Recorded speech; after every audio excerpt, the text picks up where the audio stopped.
Japanese government had asked ISPs to block Mangamura.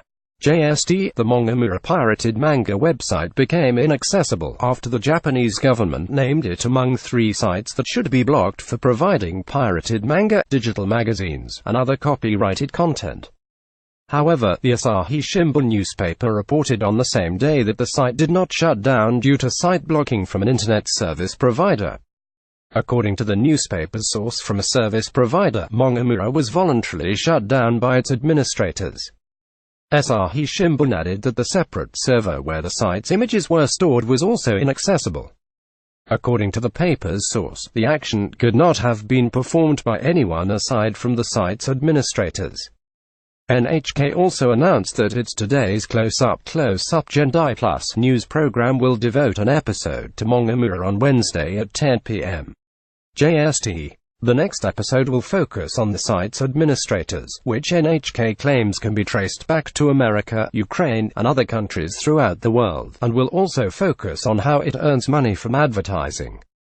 Manga creator Ken Akamatsu will appear in the episode. The Japanese government officially asked internet service providers in Japan to block access to pirated manga websites on April 13. The request asks the providers to voluntarily block access, but the government plans to create new legislation in 2019 to expand the scope of site blocking. Currently, the site blocking law is only applicable to child pornography.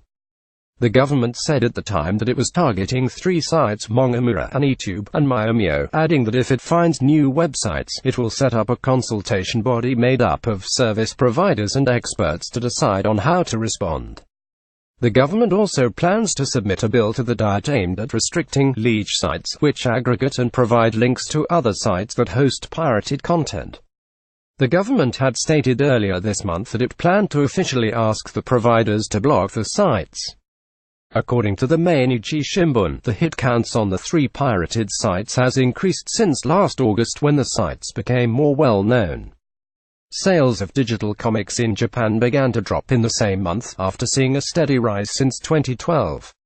The Mainichi Shimbun previously noted that there is no clear legal precedent for asking providers to block access to the websites, and that the move may prove unconstitutional due to violating privacy of communication and functioning as censorship.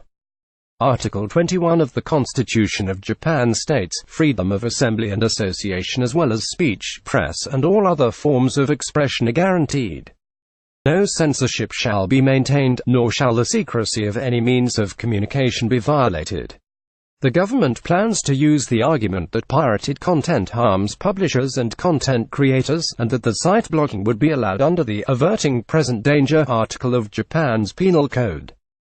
Japan's Content Overseas Distribution Association (CODA) asserted to the government that between September 2017 and February, piracy has inflicted an estimated amount of more than 400 billion yen, about $3.72 billion worth of damage to copyright holders in Japan.